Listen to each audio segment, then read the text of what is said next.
Hello दोस्तों, आप सभी का स्वागत है एनीमे की इस दुनिया में। तो इस एपिसोड की स्टार्टिंग डार्क फॉरेस्ट को दिखाने से होती है, जहां पर सीरीज के मेन हीरो साओ और डार्क फॉरेस्ट के जनरल गिला के बीच फाइट चल रही थी। दोनों एक दूसरे को काफी कड़ी टक्कर दे रहे थे और इसे देखकर गिला कहता है कि इसीलिए तुम कांस्टेबल के बीच मशहूर हो, तुम्हारे साथ फाइट करने में तो काफी मजा आएगा। ये सुनकर साओ बोलता है कि अच्छा, तो तुम्हें कांस्टेबल ने भेजा है, जिस पर गिला कहता है कि नहीं, मैं कांस्टेबल का ऑर्डर नहीं मानता हूँ। ये फॉरेस्ट मेरी जहागीर है और यहाँ बिना मेरी परमिशन के आने वाले को खत्म कर दिया जाता है। और फिर गिला अचानक से गायब होकर साओ से स्टोन के बारे में पूछता है। दरअसल गाइस, गिला यहाँ पर उसी स्टोन के बारे में पूछ रहा था जिसके बारे में पिछले एपिसोड के स्टार्टिंग में वो क्रिमिनल अपने साथियों के साथ बात कर रहा था, जिसे वो पाना चाहता है। जिसे सुनकर साओ कहता है कि अब समझ आया, तो तुम यहाँ पर स्टोन के पीछे आए हो। अब इससे पहले कि साओ कुछ कर पाता, गिला एक बार फिर पीछे से उस पर हमला कर देता है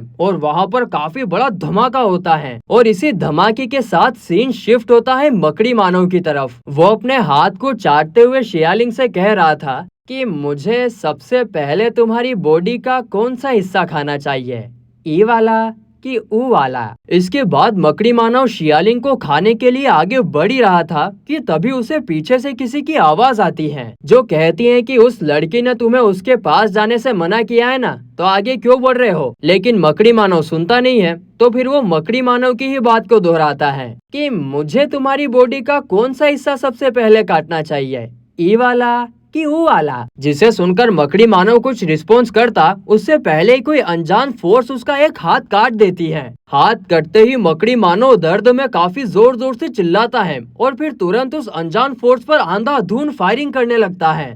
और जब वो फायरिंग करते हुए थक जाता है, तभी अचानक से पीछे से वही लड़का जिसे हमने एपिसोड 1 में देखा था, वो अपनी गार्डियन स्पिरिट के साथ आकर मकड़ी मानव के 2 टुकड़े कर देता है। आगे हमें पता चलता है कि इस लड़के का नाम यान है और इसके बाद शियालिंग यान को उसकी जान बचाने के लिए थैंक्स बोलती है और फिर वो उसे नीचे उतरने के लिए कहती है, तो यान भी ऐसा ही करता है। आगे फिर वो उसका काम खत्म हो जाता है तो वो वहाँ से जाने लगता है। तभी शियालिंग उसे रोककर पूछती है कि क्या तुमने किसी यंग मैन या फिर मिडिल एज मैन को देखा है। जिस पर यान कहता है कि हाँ, उसने एक मिडिल एज मैन को देखा था जो कि इंसेक्ट मैन के साथ फाइट कर रहा था। ये बात सुनकर शियालिंग उससे एक रिक्वेस्ट करती है कि क्या तुम मुझे वहाँ पर लेकर जा सकते हो। जिस पर यान थोड़ा सोचने लग जाता है, लेकिन तभी उसकी गार्डियन स्पिरिट कहती है कि एक लड़की को तो तुम मना नहीं कर सकते हो, है ना। ये गार्डियन स्पिरिट तो काफी एक्सपीरियंस लगता है और फिर यान उसको ले जाने के लिए मान जाता है। तभी सीन शिफ्ट होता है जनरल मैन की तरफ।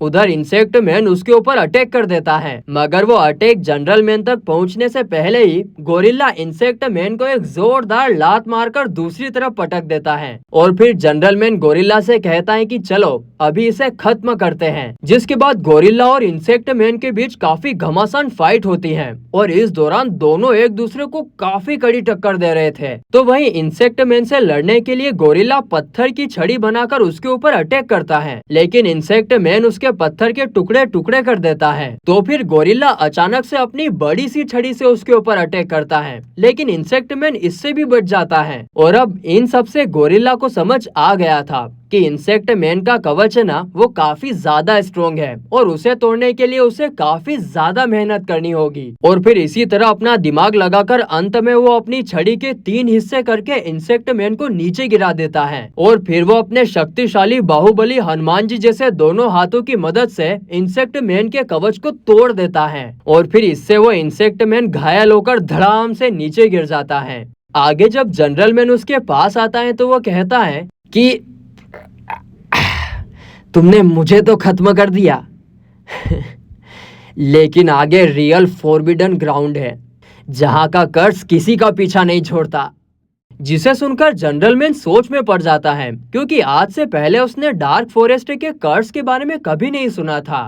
तभी वहाँ पर शियालिंग आती है यान के साथ, और आते ही वो जनरल मैन से कहती है कि तुम कहाँ चले गए थे, तुम्हें पता है मैं मरते मरते बची हूँ, तुम तो बिल्कुल भी भरोसे के लायक नहीं हो। जिस पर जनरल मैन उसे सॉरी बोलता है और फिर शियालिंग यान का इंट्रोडक्शन देते हुए कहती है कि उसी ने मेरी जान बचाई है। जिसके बाद यान इंसेक्ट मैन की बॉडी के पास जाता है, जिसे देखकर उसकी गार्डियन स्पिरिट फॉलिंग कहती है कि इसे हराना आसान नहीं था, शियालिंग का पार्टनर सच में काफी स्ट्रोंग है। जिसे सुनकर जनरल मैन उन दोनों को काफी सीरियस लुक देता है। तो वहीं दूसरी तरफ साओ और गिला की अभी भी फाइट चल ही रही थी और इस दौरान साओ गिला पर अपनी फ्लेम से अटैक करता है, लेकिन वो फ्लेम्स अचानक से डिसअपियर हो जाती है। और ये बात साओ को काफी ज्यादा अजीब लगती है, क्योंकि आज से पहले ऐसा कभी नहीं हुआ था। आगे वो गिला से कहता है कि एक असली मर्द की तरह सामने आकर फाइट करो, कब तक ऐसे छुपते रहोगे। तभी अचानक से गिला उस पर पीछे से हमला कर देता है, मगर शूचू उसे बचा लेता है और इससे साओ को थोड़ा समझ आता है कि अब तक वो जिस गिला के साथ फाइट कर रहा था वो दरअसल एक पपेट था। तभी कुछ वाइन्स पीछे से अटैक करती है, जिसे डियान रोक लेता है, लेकिन तभी अचानक से सामने से गिला उन पर अटैक करता है और उसके जबरदस्त पावर और स्पीड को देखकर साओ समझ जाता है कि अब जो उसके सामने है वो ही असली गिला है, ना कि कोई पपेट। इसके बाद डियान और शूचू गिला का मुकाबला करने के लिए आगे जाते हैं और उनकी फाइट के दौरान साओ एक बार फिर अपनी फ्लेम से हमला करता है, लेकिन इस बार भी उसकी फ्लेम डिसअपियर हो जाती है। साओ को कुछ समझ नहीं आ रहा था कि ये क्या हो रहा है। अब यहाँ पर मामला और ज्यादा बिगड़ता उससे पहले साओ की थर्ड गार्डियन स्पिरिट यानी राजू आकर बाकी दोनों गार्डियन स्पिरिट का साथ देता है गिला के साथ फाइट करने में। वो हेल फायर से गिला पर अटैक करता है, मगर जब फायर का असर खत्म होता है तब हम देखते हैं कि गिला अपनी गार्डियन स्पिरिट के साथ कंबाइन होकर एक न्यू क्रिएचर में बदल गया है और वो तो आते ही हेल के सारे घोस्ट को निगल जाता है और उसका टेस्ट उसकी गार्डियन स्पिरिट को काफी ज्यादा अच्छा भी लगता है। अब अगर कुछ खाने में अच्छा लग रहा है तो वो तो अगले ही पल वहाँ पर आए सारे घोस्ट को खा जाता है। और ये देखकर साओ और हम लोग समझ जाते हैं कि गिला की गार्डियन स्पिरिट की पावर की वजह से उसके फायर फ्लेम्स का उस पर कोई भी असर नहीं हो रहा था। इसके बाद गिला और उसकी गार्डियन स्पिरिट राजू पर अटैक कर देते हैं, जिससे राजू बच तो जाता है,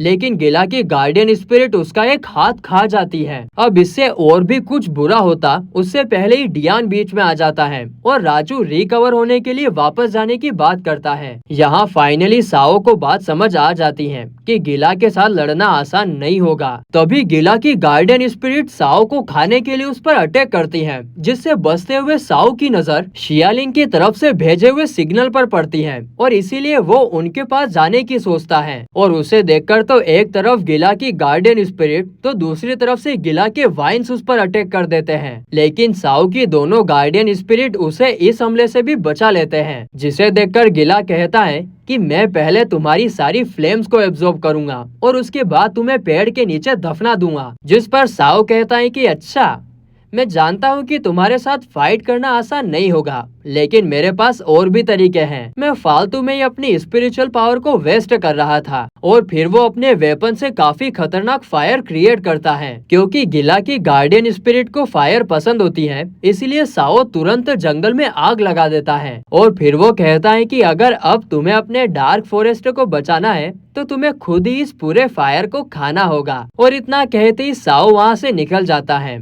और बेचारा गिला वो आग बुझाने में लग जाता है, क्योंकि उसका साम्राज्य अब खतरे में आ गया था। तो वहीं दूसरी तरफ हम मिस्टीरियस मैन को देखते हैं, जो कि गिला के महल में शांति से बुक पढ़ रहा था। तभी गिला थका हारा वापस आता है, जिसे देखकर मिस्टीरियस मैन उसका मजाक उड़ाते हुए कहता है कि तुमने तो कहा था कि तुम बिना परमिशन यहाँ आने वाले को कभी नहीं छोड़ते, लेकिन आज क्या हुआ। जिस पर गिला कहता है कि वो साओ काफी चालाक निकला, उसने मुझसे बचने के लिए जंगल में आग लगा दी और इसी के कारण वो वहाँ से भाग निकला और मुझे हड़बड़ी में आग बुझानी पड़ी, वरना अनर्थ हो जाता। तभी हम गिला के कॉन्शियसनेस में कुछ लोगों के ग्लिम्स देखते हैं, जिससे गिला काफी ज्यादा डर जाता है। ये देखकर मिस्टीरियस मैन कहता है, अच्छा तो इतना बड़ा डार्क फॉरेस्ट को संभालने वाला भी किसी से डरता है। जिस पर गिला कहता है कि फालतू की बात करने की जरूरत नहीं है, मैंने तुम्हें प्रॉमिस किया था कि मैं तुम्हें साओ को ला कर दूंगा, तो मैं ये करके दिखाऊंगा और अब तुम्हें यहाँ से जाना चाहिए। जिसे सुनकर मिस्टीरियस मैन जाने तो लगता है, मगर जाते जाते वो कहता है कि तुम इस बार तो फेल हो गए, लेकिन अगली बार अगर फेल हुए